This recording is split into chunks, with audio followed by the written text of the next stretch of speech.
The following is an encore presentation of Benjamin Balderson at Flatoberfest 2022 in full high definition.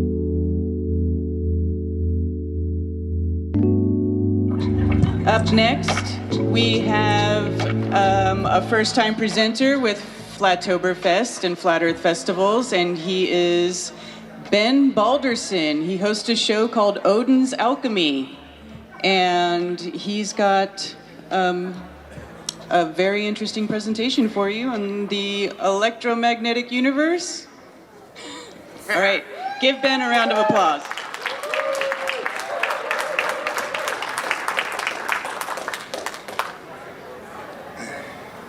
Hail! Welcome to Flatoberfest. I'd like to, the trip here was pretty rough.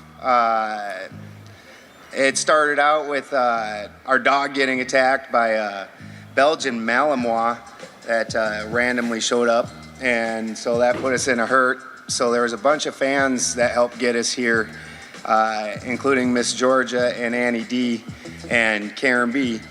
And I'd like to thank Karen B for putting this on. I'd like to thank the Weaving Spiders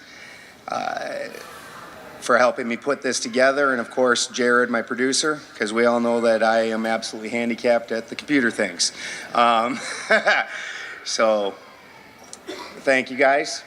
And so a couple years ago, I don't even remember how long now, a guy named L.C. King, some of you guys might have heard of him, he contacted me, and at the time I was going around and talking a lot about alchemy and how actual lab alchemy works, and comparing that to some of the different philosophical things that they've been putting out there, because as time has stretched by and less people are doing the actual lab work, which is what the philosophy is derived from, the more that the philosophy veered away from the reality of what's going on in the lab. So I had been talking about that, and Lucas contacted me, and he had been working on this concept where the world is an entire battery. And some of the things that he said just really caught my attention, and I immediately started talking to him. And him and I have been working on this somewhat, some together, some separately, ever since then. So I'm calling it the biochemical electromagnetic flat earth. Not exactly a catchy name, but so here's a fairly basic representation of what we're looking at with it. Now, when you're looking at it here, we live basically where this line is in the center. Underneath, there's going to be a fairly similar bubble to up top. That's where, when I'm talking, I don't necessarily call it a flat earth, but we live on a fairly flat plane, the plane of manifestation. I hope everybody enjoyed Austin's talk, because a lot of mine is going to go with it. Some of it's going to go hand in hand. So we live on this plane of manifestation. So where so many of us recognize the dome above, there's also the same basic shape underneath, as you see with the toroid, and when you're living on the plane of inversion instead of a plane of manifestation, which is what I would call it from an alchemist point of view, that it's going to be the same basic shape. So in this, when we were originally looking at it, the world is then basically a galvanic cell. And so the galvanic cell, the way that's going to work here is you've got a positive cathode and a negative anode.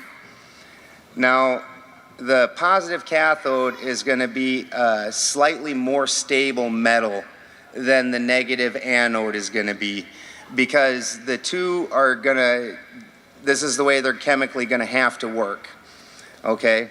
Then you have what they call a half cell, so you can see that very mild line in between the two electrodes. And so what that's expressing is there's a different solution on the positive side as opposed to the negative side, and we'll get into that in just a minute. Then there's a wire connecting the two in between, and we have the solution itself, which is going to be an electrolytic solution, or what they would call a salt bridge. Now, the way this is going to work is that the negative anode is going to ever so slightly degrade. And when this happens, and I'm going to use the mainstream terminology, but with the understandings that Austin just talked about, it's the same exact thing. I view it slightly different, but it's the same basic principles. But we're going to use their terms just so I don't have to, I didn't expect Austin to basically give that right before me. So I thought I was going to have to explain a whole lot more just to get to that point. The negative anode, the particles of that are actually going to split apart. And the electron portion of it is going to jump on this wire and shoot itself over to the cathode. Then that's going to free up the positive ion, and the ion is going to float out into this electrolytic fluid. And because now the electron has went over to the cathode, and that has changed the charge of the cathode. So now it has a slightly more negative charge, and the ion portion that's getting released into the fluid is positively charged, so it gets immediately drawn to the negative, or to the cathode now, where it's going to bond back together with the other portion that already split apart. Because the two things are still one the entire time, and as Austin was explaining, there's a field in between, which he was calling ether, and that field's fluid, so this is happening through this fluid. The two are still one, and they're just going back together. Now, in this, I as an alchemist would call this electrolytic fluid would be mercurial fluid, and it always has a positive aspect and a negative aspect, because mercury is really neither. It's the messenger. It's going to take from one side and give to the other side. You can call that a transaction. You can call that anything. And that has to happen inside the mercurial fluid. It can't happen up in the open air up top. The mercurial fluid, at this level anyways, needs to be there, so it's also setting the bounds. And that's why mercury sets the bounds of things, because that transaction can only happen where the mercury exists. So, is my thing going black? So these two, inside the negative side, that's going to actually break apart, and then it's going to go back together on the positive side. One of the easier ways to explain that is like with the human body. With the human body, when you take in water, which is you're going to be oxygen and hydrogen, that's doing two different things. The oxygen is oxygenating things like it does in anything else in the world.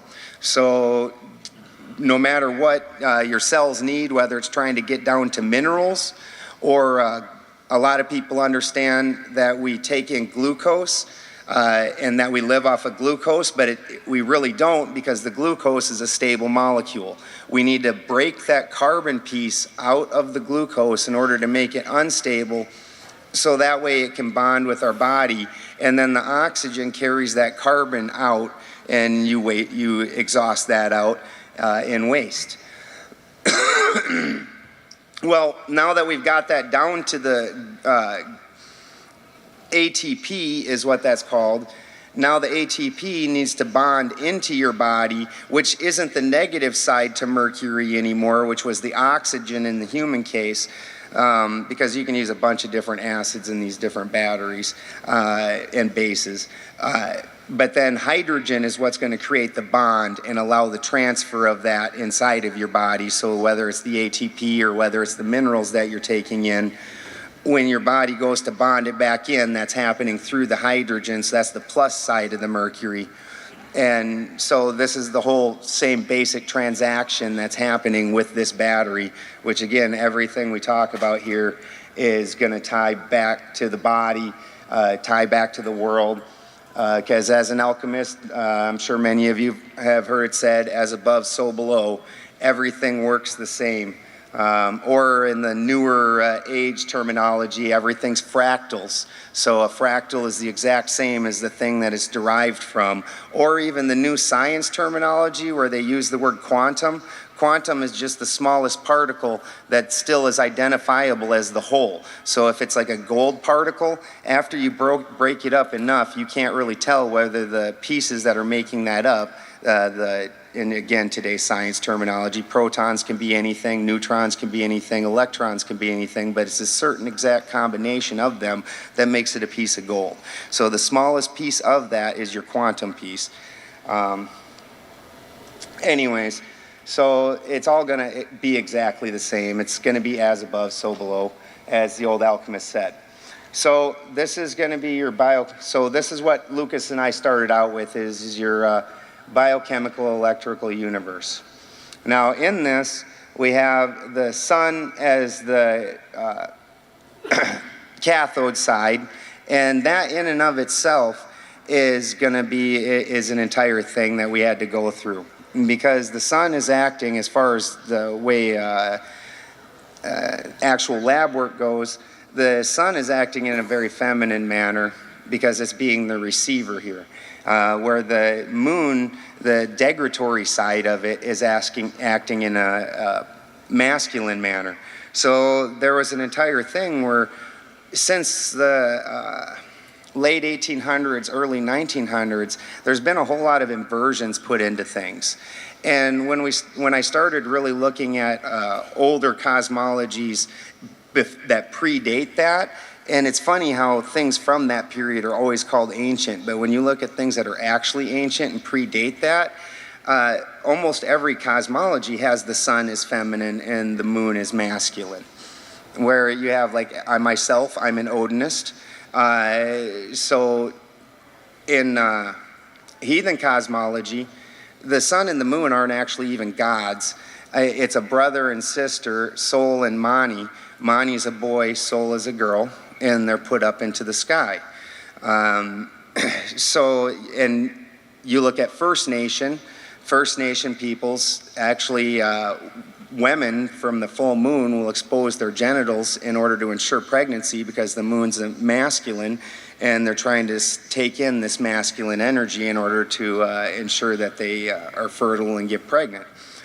So, and then also when you look biologically, women are very heavily affected by the moon.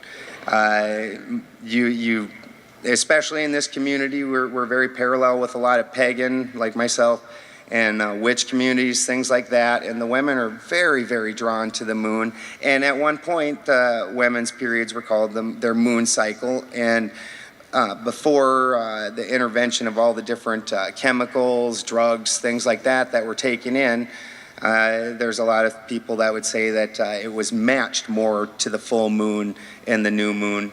Whereas opposed to as a man, the sun controls your bodily reactions down there, and every man wakes up with it, you know, he's ready to wake up. He's not the first thing up, right, guys?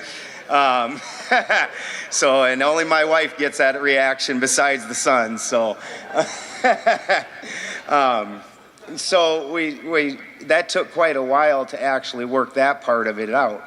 So in this, you have the sun as the positive cathode and the moon as the negative anode. And the moon is degrading and feeding into the sun and sending the sun its energy. Now this is happening in a cycle that also is matching the cycle, some of the things that we just talked about biologically with humans.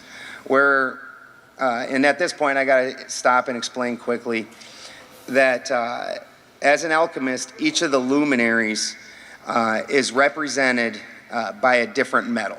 And there's very good reasons for that. Biologically, as a human, it works that way.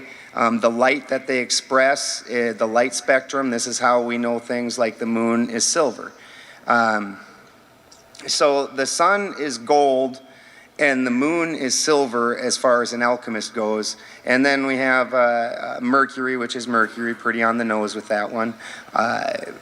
Mars is iron, Venus is copper, your solar plexus, Jupiter, that's tin. And then classically, the Saturn is the other one that's really known, and that's lead. So again, we're going to have to get back into that in just one second. So the moon is actually silver particles. And part of why the moon is the one that really looks solid is because as those silver particles soak in radiation, the radiation makes bonds in between these silver particles, which makes it look rather solid. And they actually use this same technology in cameras and in solar panels. The way this silver soaking in this radiation and doing this. So it starts forming these bonds that look rather solid. It's not really solid, but it rather looks it. And so the moon sits and soaks in this radiation. And then once it's full of this radiation, and now it's actually subject to degrading, because when it was in its smallest particle, the smallest particles don't break apart, or else they just become separate pieces.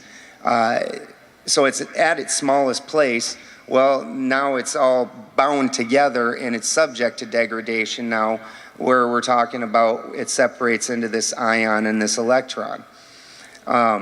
So then the one goes over and shoots over to the sun and impregnates the sun, and you have this entire gestation period where the ion is then going to go over and meet up with the electron.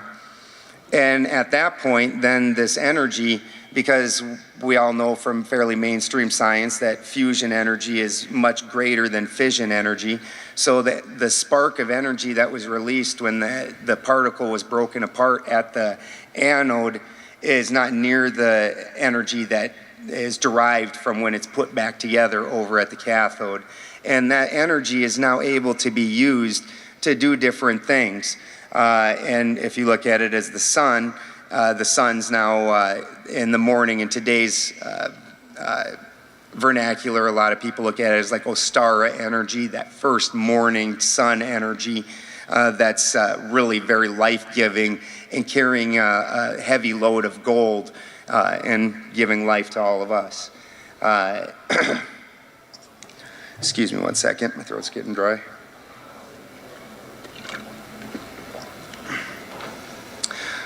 So the moon is impregnating the sun, and after the moon is full and does its impregnation, sends those pieces over because it's degraded, which again, all the different stories that have the moon as being degradatory and being your dirty side and all that, that's because the moon is literally degrading, and we can see oxidation on the moon when we look at it, and it matches oxidation for any other electrical item where you get that. So that's actually degrading, and then it goes flaccid until it builds up the energy again, and it goes through this cycle, and then it's going to do that. So where the moon is getting this other energy then is the way we looked at it was from the other luminaries. And by luminaries, the ones I'm talking about in this system are only the wandering stars, as opposed to the fixed stars that rotate with Polaris. And we're going to get into that in just a minute too. So when the wandering stars are rotating around and doing their transactions, and you can see the very electrical nature to that even when you're talking about astrology, and anybody that's an actual electrician, you understand that three-phase where power goes 90 degrees, 90 degrees, 90 degrees, this works. But when you try and make that fourth and try and put an actual phase in there, now they're going to smash into each other, and that's where you're going to have problems. And like astrologically, when things square as opposed to triangle, you have problems, but the triangle is a very desirable setup. Let's see here. And so here we've got the sun, and the sun is going to be, again, gold. And one of the other things that's going to happen, this isn't just one type of power that we're talking about from the biochemical reaction that's happening. We're talking about a number of actually different differentials. And anytime that you want to have power that you can derive, in order to have power that you can derive, you have to have that differential where these things have to split apart. And that way you have a polarity. When you have a dead piece of iron that hasn't been polarized, the piece of iron is just a dead piece of iron. You polarize it, and now you have a magnetic field, you have energy, you have life. This life is derived from polarity. When you look at a heart monitor, there's that dead center line. It's called dead center for a reason. It's that dead center line. And if you're alive, it goes up and down from that center line. Not just up, not just down. It's an up-down. It's a perfect oscillation and a balance between the two things. So when you're talking about the differentials, the light from the moon, because the moon is silver that's sucking in radiation, it's not actually giving out the same type of energy as the sun, so that's actually a cold light that's coming off of the moon, and that's just a luminescence that's from that radiation where the energy bonds are releasing in the silver and it's breaking apart and giving off light. It's also going to, the sun is also going to be the hydrogen side, which once again, the hydrogen is your plus side where things are getting put back together. So that's going to be a hydrogen derived side. And as things are getting distilled out from the warmth, and you're getting that warmth cold differential in the world, adding that into the battery, then it's actually creating a distillation, a world distillation. So some of these elements, such as hydrogen, which is your very finest element, that's going to get clear up into the atmosphere where it's going to drive some of these reactions, and the sun's causing that through a distillation, and that distillation is also causing a breakdown and a refreshing of the salts in the system and everything else, so it's very much needed. Now the moon again is going to be cold, and as opposed to warm, which is going to cause those things. Another reaction that you're going to get is on this cold side, during the day, your mercury, your oil, your liquid, it all starts evaporating and distilling off. On the cold side, well, that's where it gets put back together. And this is something that gets used by any kitchen witch, any basic alchemist. Anytime you want to do something, you're just all distilling is taking a mix and heating it up, and when it hits its vapor point, it vaporizes off, but then you want to cool it back down to liquid, so then you cool it back down to liquid. Really very simple. The other thing the moon is going to be is a base rather than acidic. And the thing that makes the difference between base and acid is actually hydrogen. A lot of people don't realize that pH actually means potential of hydrogen. So on the moon side, or on the sun side, where things are wet and warm, feminine, it's going to be very full of hydrogen and very acidic. And on the moon side, it's going to be caustic base. So that whole thing where immediately when we think acid, we think something that can break something down. But all that is then the heavy acids, where it starts getting further away from 7's actually your dead center on pH. And so when you get further away from that, you get more acidic. And on the base side, you also end up with a caustic base that's going to eat up things just the same. So on the base side, you're going to, this is what's going to be degrading the moon. So here we're going to get into my tree of life and start progressing where this is starting to progress to today. This was a gift to me from Odin, Hail Odin. And he gave me this key, and I've spent 5-6 years now working out how this works and applying this to the world. So the typical tree of life is going to be like any of these trees. And there's actually 3 here that you can see represented. The colors don't really mean anything on this chart, so don't get too worked up about that one. It was just what color markers I had at the time. So this is your typical just representation of a tree.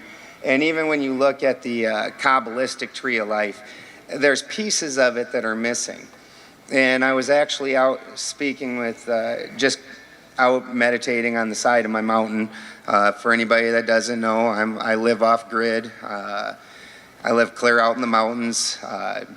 We provide our own power, our own water, have my own animals. I milk my own cows, all those things. So I was off on the side of the mountain, and when Odin talked to me, this tree of life, all 3 of these were swirling in my mind, and he said, I'm not one mind, I'm 3. And that was it. And that was the entire message. So I had to work it out from there. And I started noticing, so when you put these things together, especially as an alchemist, and that's where I went first, because the lab is where I understand things. There's truth in the lab. If I can't, and you know, science used to be like this. But at one point in time, if I thought something was a certain way in science and I had a theory and I proved it, I would tell my friends about it, and my friends would then go into the lab and do the same experiment, be like, yeah, dude, that's how it works. That wasn't peer reviewed where you just, yeah, buddy, that's how it works, right? Somebody actually had to do lab work. So it's normal science was at this point at one point, but again, like I started out with, where the term alchemy can even be thrown at anything without any understanding of it, is because there was a drift away from the lab. So when I started running it through the lab, anytime that as an alchemist that I want to take and break something down, and everything works exactly the same, the easiest way to look at this is then going to be with spagyrics. So when I take a plant, and they throw a lot of big words at it, I'm a hillbilly guy, so I don't use a whole lot of those big words. I do understand them, but I don't use them. It's just not in my speech. But they use the prima materia. So all that means is whatever you started doing your experiment on. If it was a lavender plant, then fantastic, it's a lavender plant. If it's a cannabis plant, if it's a piece of gold, if it's a dog, whatever it is that you're working on, that's the prima materia. And that prima materia represents this entire, all 3 of these. All 3 of these trees is the entirety of the thing when you start out. So as an alchemist, what we're going to do is we're going to break those things apart. And in doing so, I'm going to remove the things that are undesirable, and I'm going to put back together the things that are really desirable and marry them back together in a way that nature did not do it, bringing it to an epitome and making it much more powerful. So I'm going to take this prima materia and I'm going to break it down, and I'm just going to mush it up. It went from this beautiful plant into this just pile of dark, nasty mush. And from that, and there's a number of different ways you can do this extraction. You can do it the natural way, and you can ferment that plant out, and it's as it's breaking down, because plants are going to break down no matter what, and you're going to try and break it down in an anaerobic environment rather than aerobic, which just means without oxygen as opposed to with oxygen, where it's going to mold. You're going to try and break it down anaerobically, so yeast is going to do the breakdown, because nature can't be denied. It's going to find one way or the other, right? And you're just kind of controlling which way. So you're going to break it down anaerobically, and at that point the oil is going to get separated out from the rest of the plant because of the alcohol. Or you can just take like 99 proof Everclear is going to be your most desirable. What we're doing is this alcohol is something called a solvent, and a solvent is the negative side to mercury. And what the negative side to mercury, just like the battery that we were talking about, and just like that explanation, the negative side needs to create a breakdown. It needs to rip something away. In the battery instance, it was the electron, and it was breaking that down into an electron and an ion. And in this case, it's going to pull out the sulfur and the mercury, or the plant oil is going to come out with it.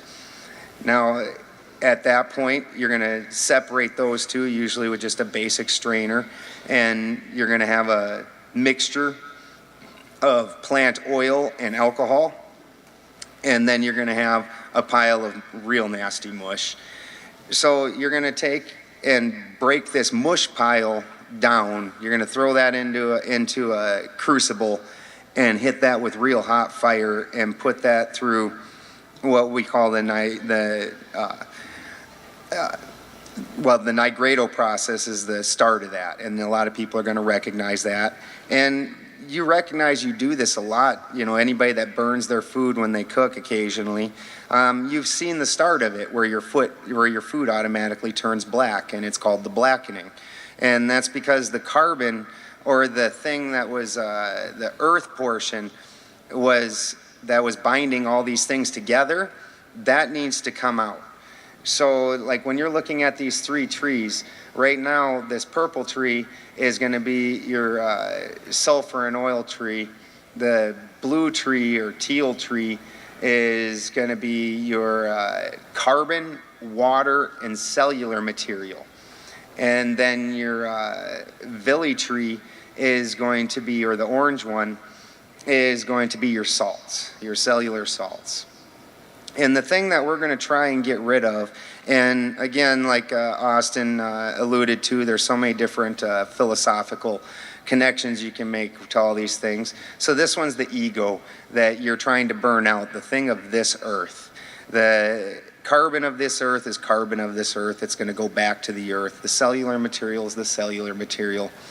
As a heathen, Odin made us from trees. We're the same basic cellular material as he showed in his presentation. You can make so many parallels to the stump of a tree looking just like your thumbprint and everything else, and that cellular material is just going to break down into ashes to ashes, and it's going to go back to the earth and be reused. And the same is going to apply to the water. The water's just the water. The thing that's different in all these plants is going to be, or people or whatever, is going to be the oil and the salt. So that's actually the purities of you.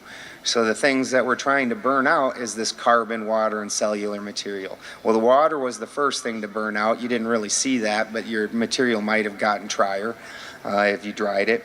Now you're seeing this carbon leave. So this carbon's coming up to the surface. Carbon's very interesting. When you're looking at this, the dead center line, that where everything's dead center, which would be the heart chakra, or the plane of inversion, or the plane of manifestation, that's actually carbon. And carbon's super weird. It's normally kind of a solid a lot of times. It can even be crystalline. But then when you hit it with heat, it goes liquid and it actually vaporizes, as you're going to notice when you're burning away your plant material, that all of this carbon is going to turn black. And as you keep hitting it with fire, it's going to vaporize off and just disappear. And that pile is going to get smaller and smaller. You can take this giant plant, and by the time you're done burning it down, it's shocking how little ash and how little salt that there is. And then from the ash, you're going to mix in distilled water, because the distilled water, the water's actually acting as a mercury again, and it's acting as a negative mercury, and it's going to take the salt out of this mixture and incorporate it into itself, because that's what solvents do. They incorporate things into themselves. And you're going to then filter it out to get the ash out, and then you're going to evaporate off the water, and you're going to be left with your salts. So that's going to be your first tree. Your orange tree down here is going to be your salt tree. Your salt tree is going to be your density, the thing that you can really grab onto, your material side of things. That's your masculine side of things, your ice. As a heathen, the way the world started was there was a Niflheim, the world of ice, Muspelheim, the world of fire, and these two are both masculine things. And then the thing that's not is Gununga Gap, which was the great void that pulled the two things together. We call this cavitation today, and pulled these two material sides together, which actually were always the same thing, but were separated into a polarity, but then needed to come together in this field, and then that's replaced by liquid or fluid, or whether it's gas, fluid, whatever. So, and that's where life came, was where the fire and ice met. So this is going to be your ice side, your salt side. Well, then we're going to take and we're going to throw the alcohol and oil mixture into alembic, which is just a sealed glass vase, and we're going to put some heat to that until the oil, well, first thing that's going to vaporize off actually is the alcohol, because alcohol, the solvent's always much more unstable than whatever you're putting it in with, so the solvent's usually pretty easy to get back off. That's one of the things that you, when you start really doing the lab work, you start really paying attention to, is what solvents do what, whether they're stealing carbons, what temperature they come back off of, especially with plant stuff, because the plant oils, they're very delicate, and you want to do that as cold as possible. So you're going to burn off this alcohol or whatever solvent it is that you are using. Myself, I like butane.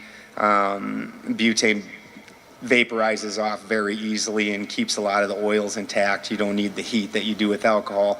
But even if you're doing it with alcohol, first the methanol come off and then the ethanol, and then you're left with the plant oil in the bottom, and there's still going to be some oil in the alcohol.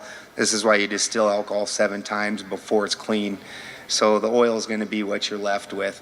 It takes a lot of heat to get alcohol back out, so I like doing it, like I said, with different solvents. But the oil that you're left behind is what counts. Now, when you start doing this a lot, one of the things that you really notice is, just like with cooking, if a spice has been sitting up in your cupboard for way too long, then that spice doesn't have any flavor left. That is just dead. And you're going to find that with any of your plant materials, and this oil is what you're trying to pull out. And so you're going to start learning a lot of things about oil, just like we talked about with the moon, where the moon's pulling the oil back up and making the plant more oily, as opposed to the sun, which is making it more dry as the day goes on. This oil is going to be the most in the morning after the moon, and especially the full moon. This is part of why you're supposed to pick plants in the morning of the full moon before the sun comes up. When the sun comes up, you're going to notice that your garden smells infinitely stronger. And that's because the terpene level of the plant, or the very most unstable level of the plant, that's all it took, was that just peak of the sun in order to make that burn off. And that burning off hits your nose, and depending on what it is, like if it's food type things, your mouth will start watering, your stomach will start gurgling, your body's opening up pathways, because that's what the oil's job is to open up pathways, and we're going to get into that in just a second. And so you're going to notice, though, when you pick a fresh plant and you do that extraction, and the colder it is, the easier that is to do it fresh. Like at this point, I extract typically at about negative 150. And at that point, that freezes the water inside of the plant, and then the solvent's able to pull the oil out while the water's left behind, because the oil's not water soluble, so you're using a solvent that actually takes out the oil and goes right through the water, and you can actually extract your oils out while the plant's basically still alive. So you keep them super volatile terpenes. But you're going to go ahead and pull out that oil. You're going to notice that when it's fresh plant like that, it's got this yellow tinge to it. And this tinge, when it's super live like that, has a vibrance. It's literally like neon. When you see it in a collection bowl, you hit it with light, and it just screams back at you with life. It's so amazing.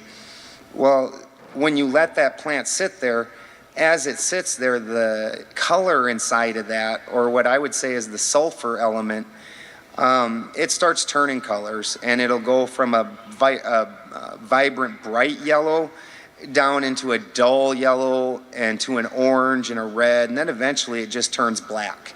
And the reason I say that that's the life in it is because like if this was a cannabis plant, you can extract out the terpenes, you can extract out the CBD, you can extract out the THC, and each one of those things is very clear.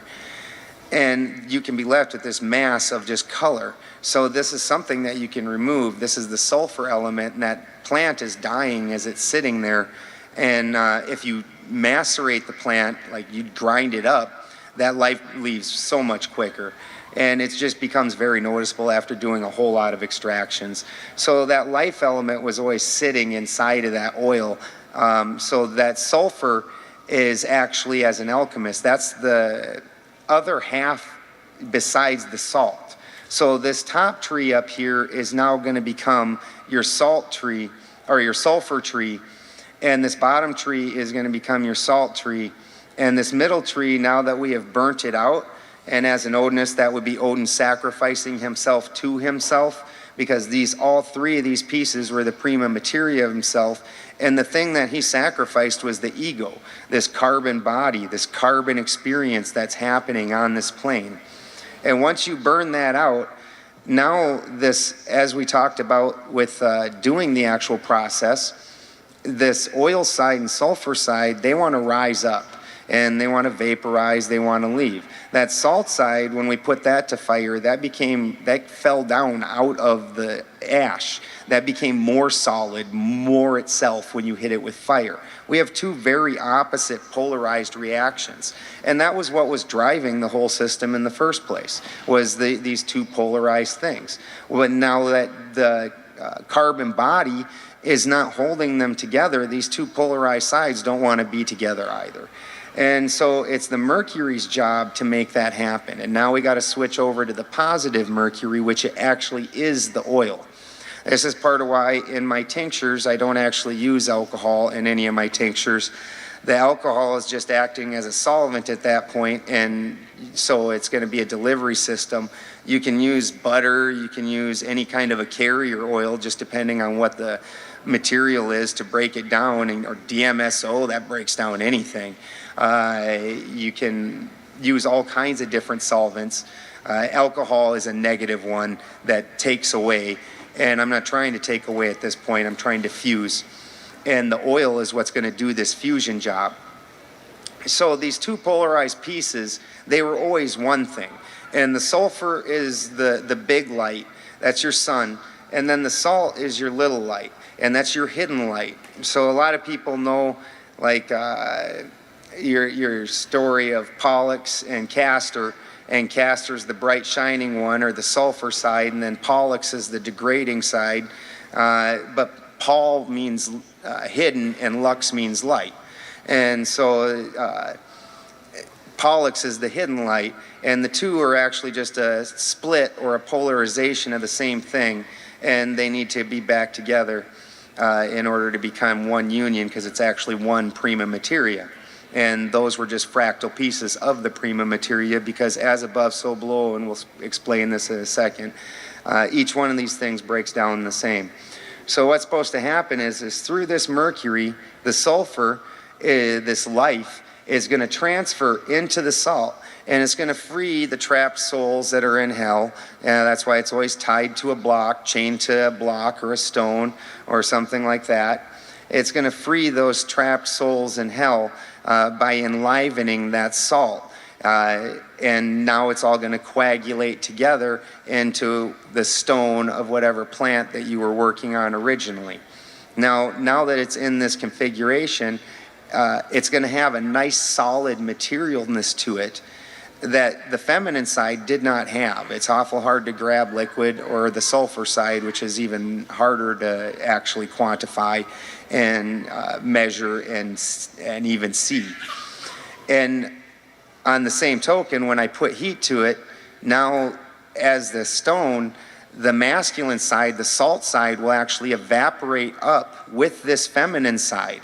So what we've done, and this is why it's called the alchemical marriage, is we've married this masculine and feminine side, and now they're showing the best attributes of both sides at the same time. Excuse me.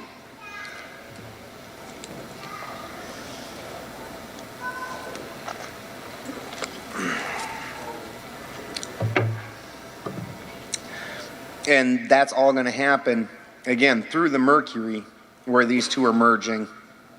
So that's why the mercury is making the transaction, doing everything like that. So that's the positive portion of mercury, which is entirely different. Let's see here. And when you look at this, one of the ways I also like looking at this in a prima materia manner, this is no different than building a house. So as you can see, it says engineer, contractor, and parts house.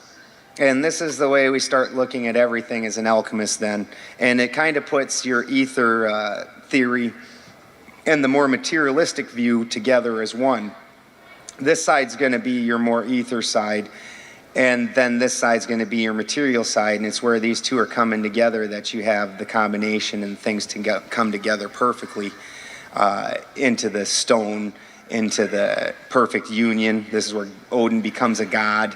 He did not originally start out that way. That's why he had to go through the trial on Yggdrasil. Let's see here.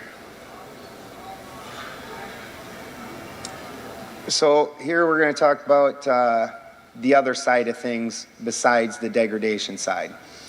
So obviously, as we're looking at things, part of the reason that the world is getting where it is obviously as a battery needs to wear out. Or doesn't need to, we'd all like it not to, but it's gonna. Eventually the anode's gonna break down enough to where it's not able to do this transaction anymore. So then, while we're looking at it, what happens to any battery when it runs out of power? We charge it up. We throw a heavy charge of electricity into the battery, and that then is going to take this cathode, and it's going to actually break apart the cathode and reverse the entire system. And this part is super interesting. So here's where if everything has broken apart and become one with the cathode, which at that point is the sun or gold, now here where we send electricity into it, it's going to do the same thing and go through an electrolysis process and break these things down into their component pieces, and it's actually going to flow over, and the cathode is going to start charging up or rebuilding that anode. And the way we were looking at the other luminaries at the time was they were just going to be simple plates in between the two. So then this process would continue. The moon would then feed the other plates until they got rebuilt into their entirety. And so that point in time, then Saturn actually would be the sun, because the sun itself, or the cathode, is acting as the most anodic. It's actually breaking apart and giving instead of pulling in. And so the sun would basically become the most anodic, and then the most anodic thing would become the most cathodic, because that's receiving energy, not giving anything to anybody else. And so then Saturn would become the sun. And so that was very interesting, but something about that whole system just didn't quite work right, the way we were seeing it. And I already even knew here that there was going to be a crystal side that's going to match what we're talking about here, which is going to be your sulfur side.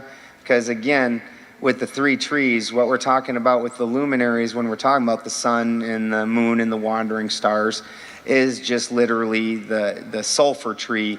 The mercury is going to be everything in between us that's making that energy able to reach us, the fluid, the vapor. And then the salt side is what's actually going to pull toward it. That's going to be underneath us, where the crystal side is.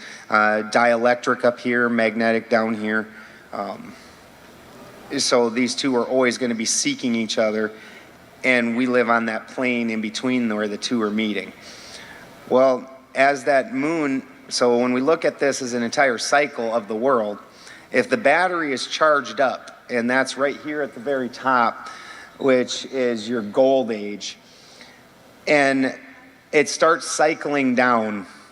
We know that as it cycles down, when we look at your handheld cell phone, your computer, whatever else it is, when the battery is completely full, everything works great. Everything is sharp, crisp. You hit buttons, things happen really fast.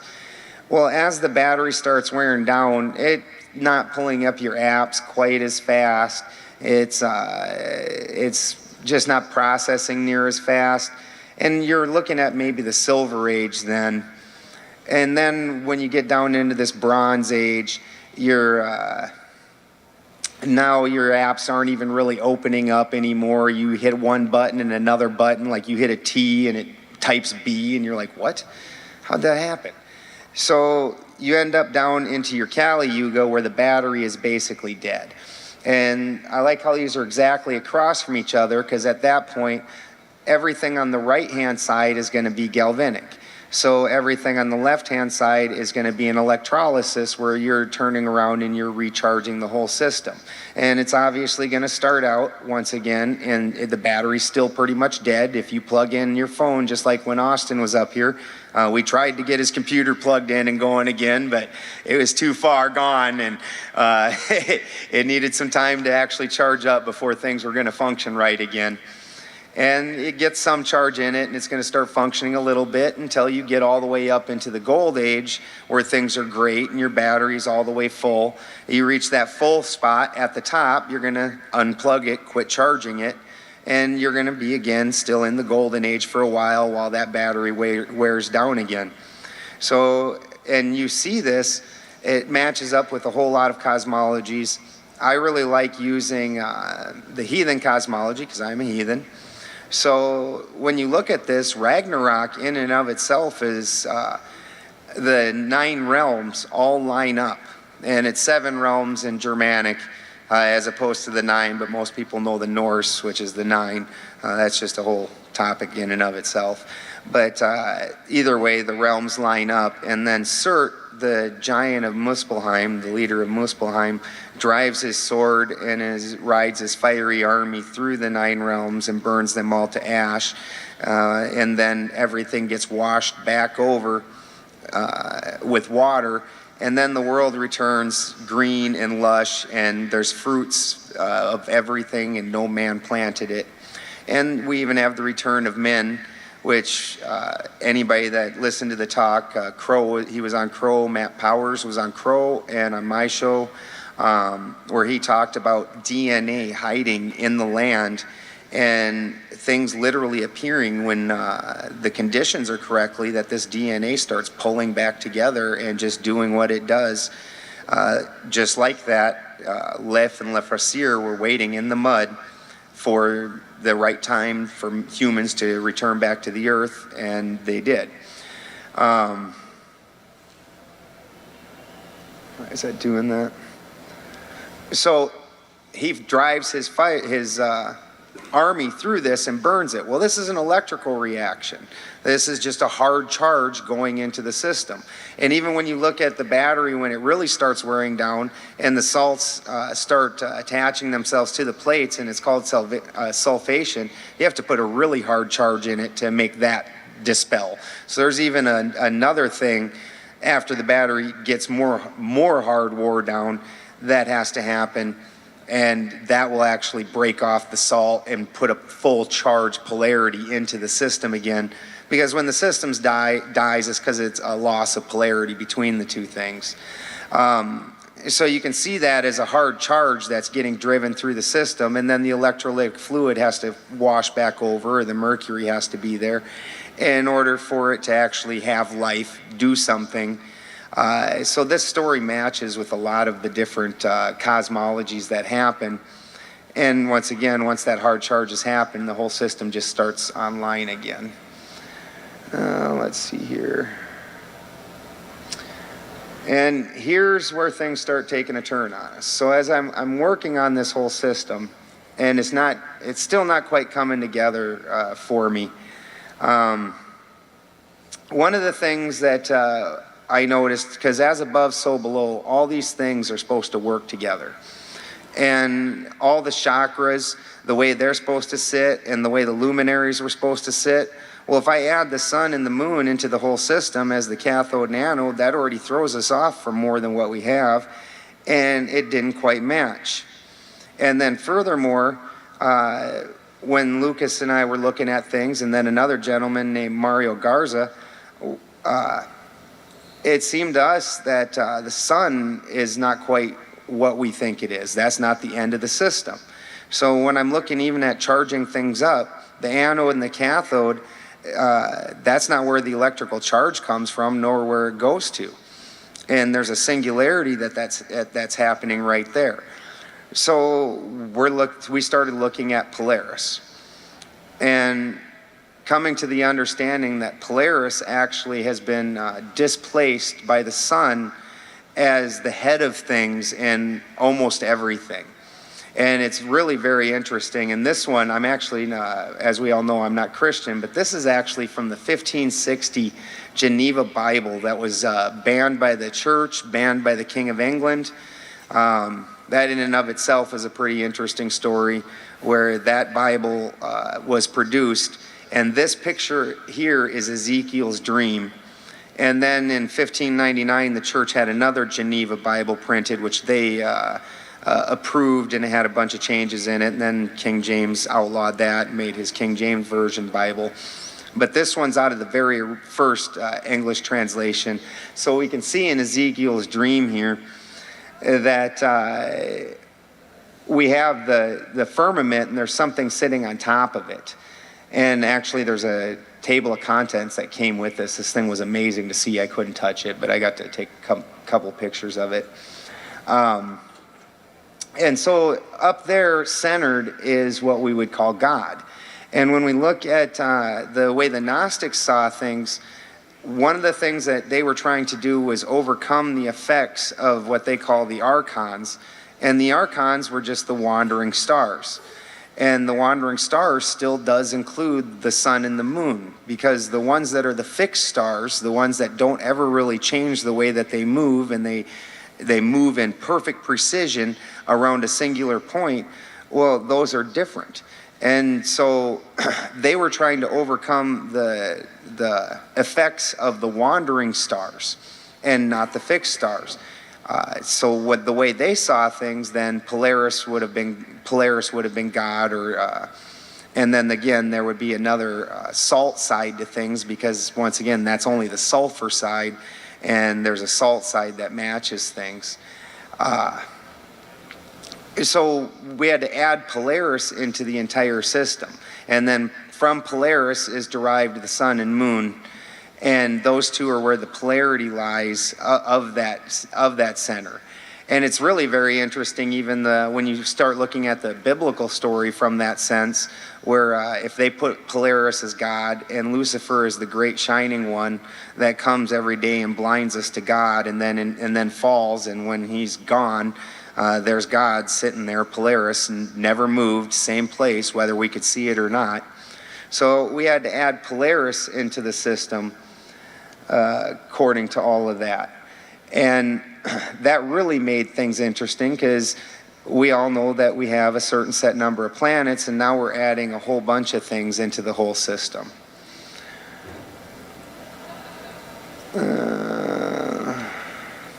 Right here. And so that just kind of threw me off, and I kind of left that to the side a little bit and started working on my tree of life again. And from the tree of life, obviously, when you're looking at the tree in and of itself, that is just the masculine side of things. That is the salt side. That's the line. We needed to start adding the feminine side into things when we were looking at the tree of life. So adding in the flower of life over top of the tree of life, we start seeing a lot of things start jumping out, like these three eyes. And we start understanding that the way the tree's put together, the center eye is your ego eye. That's the heart, the center where the sulfur side and the salt side meet. And we have your all-seeing eye up top, and that's going to be your sulfur side. And that side is, just like in the way the tree is set up, is the engineer side. And the engineer knows a lot of things and has a lot of ideas, and it's all about change. And they have a lot of high ideas.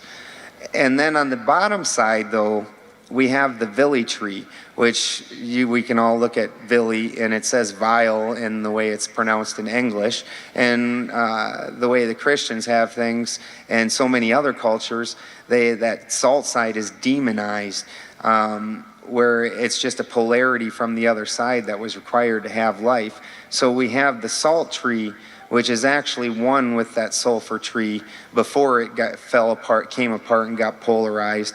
And that's going to be your all-powerful eye, where you have the material side, because you can't put together that thing that's on that engineer's piece of paper without adding in the material. If I came up with the cure for cancer today, I would need to go get all the materials, and then third thing I would need to do is put them together, which is where they get manifested and actually become something useful, something we identify with on this plane, the plane of manifestation. Well, that's where your contractor is, who takes the materials and takes the plans and puts them together in a house that you can actually go live in and enjoy. Because nobody wants to live on a pile of boards, and nobody wants to live on a piece of paper that has a really cool house drawn on it. We all want to live in the house. So it's this plane of manifestation where things happen. And so you end up understanding that you have three minds there too, and it's three different fields where it's a Vesica Pisces of the two things coming together, just like we talked about with where Ganunga Gap brought together Muspelheim and Niflheim. And this is happening top and bottom also, and meeting right here in this center. So with that, I think we're probably going to go take the lunch break, and we'll come back and we'll move on to the way we're seeing the world now and what we've added on since then. 15-minute break. Oh.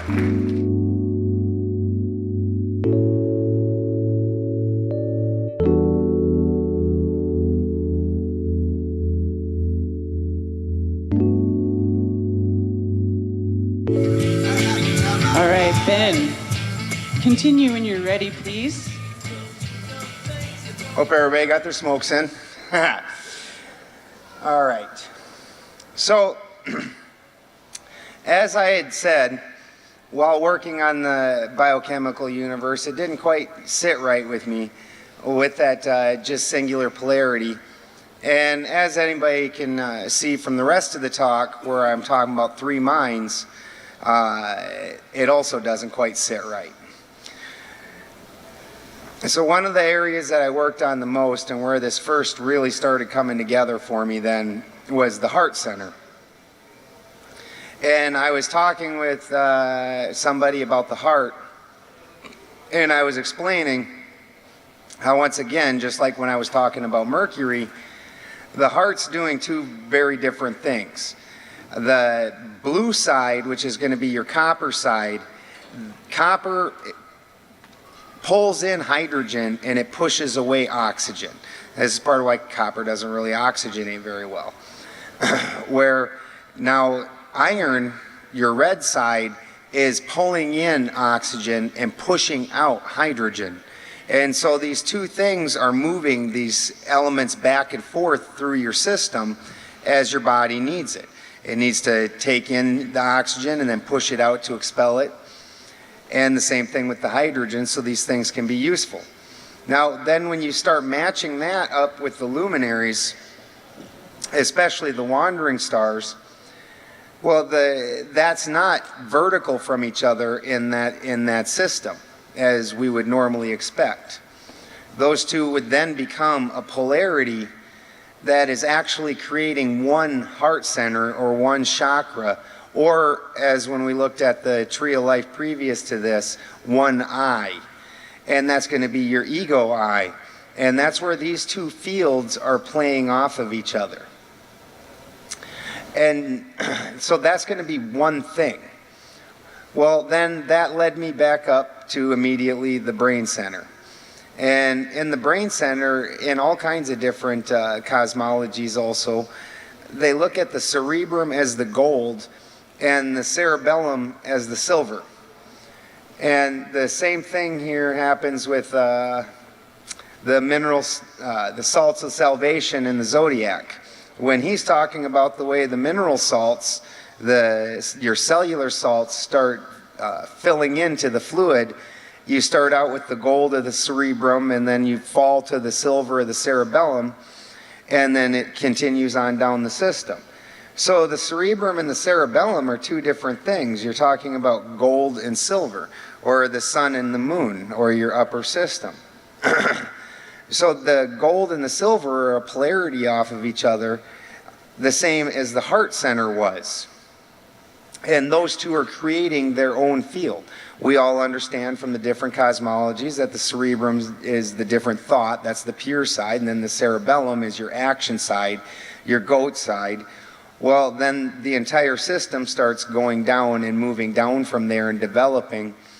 Now, when you look at this layout, then it's fairly easy to see that Mercury then is the transition between that upper region, or the God region, where all the metals, well, let me back up, we forgot Polaris.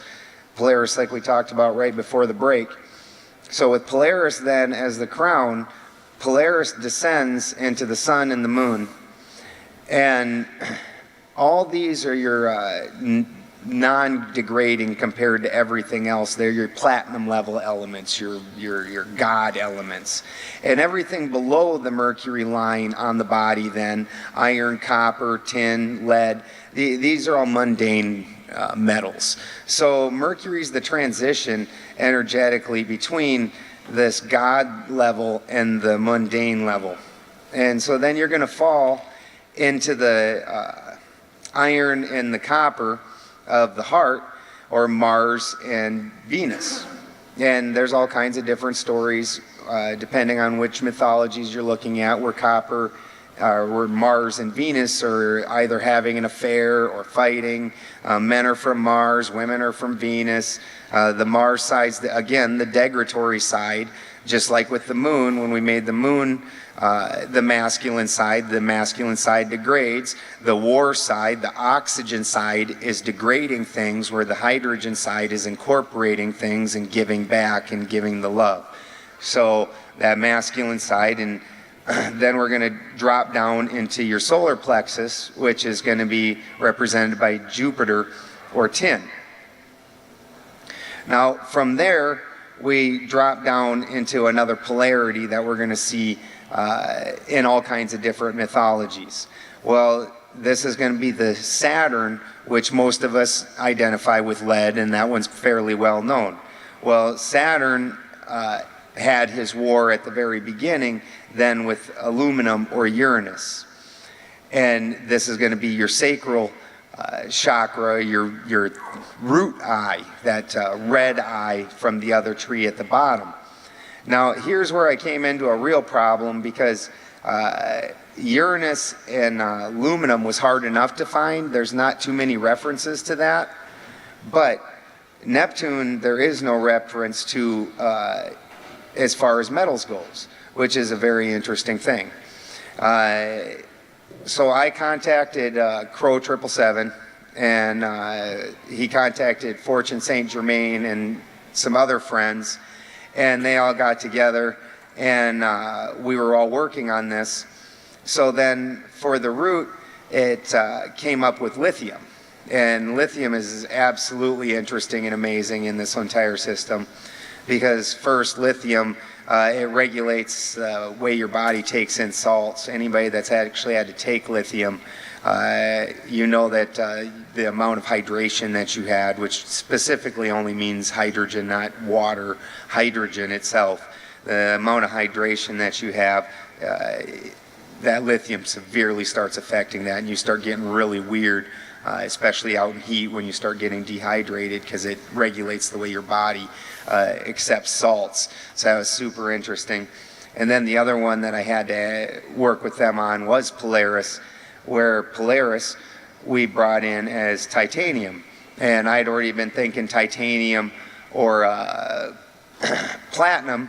Obviously platinum, because everything up there was platinum level elements, so obviously platinum, the mother of the platinum level elements. But it comes out titanium, which is, we'll get to in just a minute. It ends up being a really super neat trick. So I knew it was one of those because that's a white light. And the white light then, down here for your root, you're going to have black.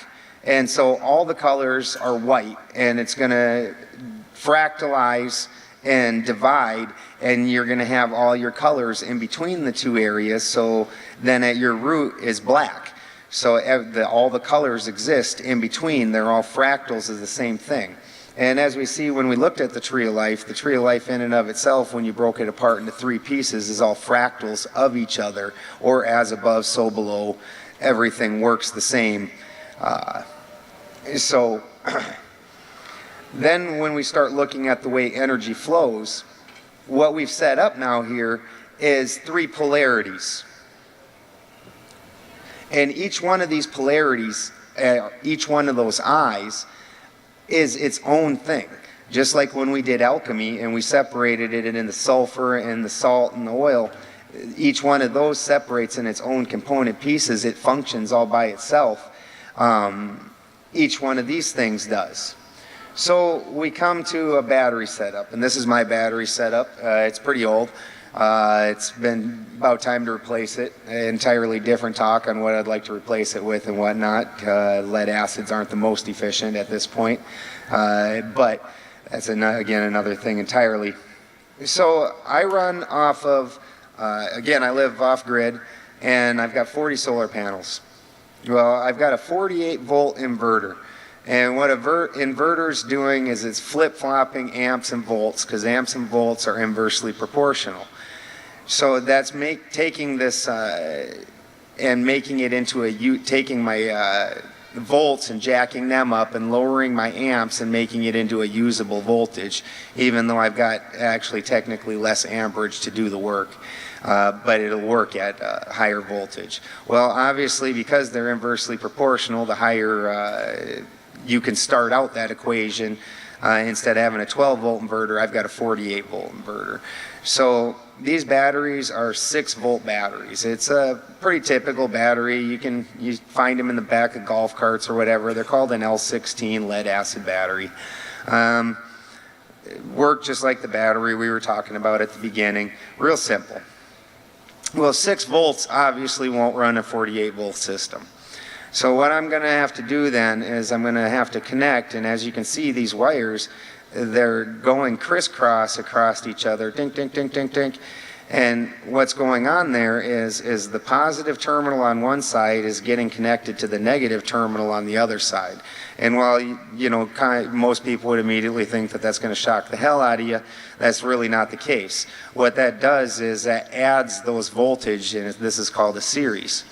And it adds those two voltages together. So now if I take 2 of those and I do that just once, I'm going to turn that into a 12 volt battery, and I've still only got one open positive and one open negative because that jumper wire is covering the other 2 and connecting them together. So now those 2 batteries are really essentially one battery. Now then you turn around again, I've got a 48 volt system, so I have to do that 8 times with each one of these batteries. So this is connected positive to negative, and 8 times until it reaches 48 volts. And now that I'm at 48 volts, I have 1 battery. Well, then as you can see, there's 3 banks of that. So that 1 battery, it's only got so many amp hours, so much duration that it's going to be able to run anything. And so if I want to do that longer, I'm going to have to put more batteries in parallel with this series, which again, those are going to have to be series batteries. So this is what you call a series battery, or a series parallel battery setup. Here it is a little bit cleaner for you to see, where this one's just a 24 volt system. They've put these two 12 volts together, and now it makes a 24 volt system. Then you look on the bottom, this is called a series parallel, where we have 2 24 volt systems, but now the positives of that side and the negatives of that side, just like on my battery, are all going to one spot. Now that's going to add up the amp hour. So I've got now, instead of just 1 battery, I'm able to pull off of, I've got 2 batteries, and in my case, I've got 3 batteries, which is really interesting, because just this is what we're looking at with the human body. We're looking at 3 batteries that are just sitting, in series with each other. And this is why your Kundalini energy flows like that, because what you've got is 3 series, and this is actually an ancient caduceus, the picture that we have up on top here, where it's got 3 fields, and one side is going to be magnetic and one side is going to be dielectric, and they're going to flip-flop at the heart. The heart's an extremely weird spot, and we're going to get to that in just a second when we're looking at these metals that were representative. It flip-flops there and goes back. So we get an oscillation and then an overall oscillation from top to bottom. So, and here's another ancient representation where you can see it's got the 3 different fields.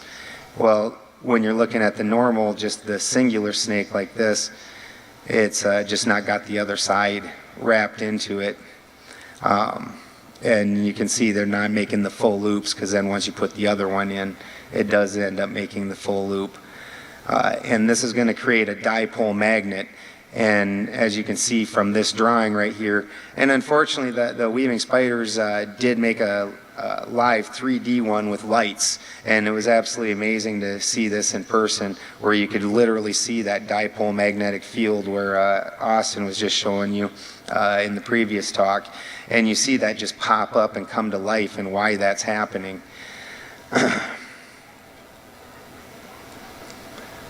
So we end up having, up one side you have the energetic field, and then the other side. Well, as these pass the gold of the brain and the titanium of the crown, a very interesting anomaly happens. So where all these metals above the mercury line are not magnetic, when you mix titanium and gold, it's the only first known anti-ferromagnetic metal. So it's mixing 2 non-metallic metals and making an and ferro is just iron, metallic metal, and you're making a ferromagnetic metal out of it, rather than just non-magnetic, where typically it's not really recognizing a magnetic field, it pushes it away ever so slightly. So when these 2 mix together, it actually makes a magnetic effect, and the snake head right here energetically is going to snap over and bite the tail, where again we're having a really weird effect between the aluminum and the lithium, where we're getting another anomaly where it's turning dielectric, and these 2 are going to now meet, and the entire energetic field is going to turn more into a circle rather than just linear. And this is where we're going to get our whole toroid field, where these 2 are meeting, and this is all getting generated off the heart, where the plane of inversion is, where you have the iron, which is, of these metals, the only one that's ferromagnetic, the only one that's truly magnetic, and if you hit it with a charge, it wants to hold a magnetic field. And then you have copper, which isn't magnetic, but it should be. So it reacts pretty weird against a field, energetic field like that, and it just starts making these giant fields, which is part of why we're using it in almost every generator in the world, because where these 2 meet, these 2 polarities are smashing together, and it actually creates a void or a cavitation, and that's where the spark's coming out of that, which is again representative of the All-Mother. When we say ether, ether is all the fluid or vapor or anything like that all these transitions are happening in between, but that's just on our level, the way we understand it, because we can't live in the immaterial side, the Gununga gap. We live on the material side, so we can't understand the feminine. That's why it's such a mystery. But it does show up, and it brings life. It brings that spark. Where those 2 things are meeting, you have that spark, that cavitation, and now this whole system's driving, and it turns the entire thing into a magnetic dipole toroid. and it's absolutely fantastic. And just here, Austin had a lot better pictures, so I had some live ones, but I couldn't get them over off my phone. But we can see just the way the vortex in, the vortex out, the diamagnetic side, the magnetic side, and the toroid that they're creating. And here's where you're living. The field, the plane of manifestation. Because again, just like with we were talking about with alchemy before. Oops. Oh, and yeah, here's the DNA chain, which again you can see looks just like that. It would look just like their 3D representation that had the lights on it. But here's the DNA chain, which once again you can put, science understands a lot of these things. They just go wrong, go a little bit sideways a lot of times. But this ends up making the snake head bite the tail, creating the whole field, and that's about it. Thank you, guys.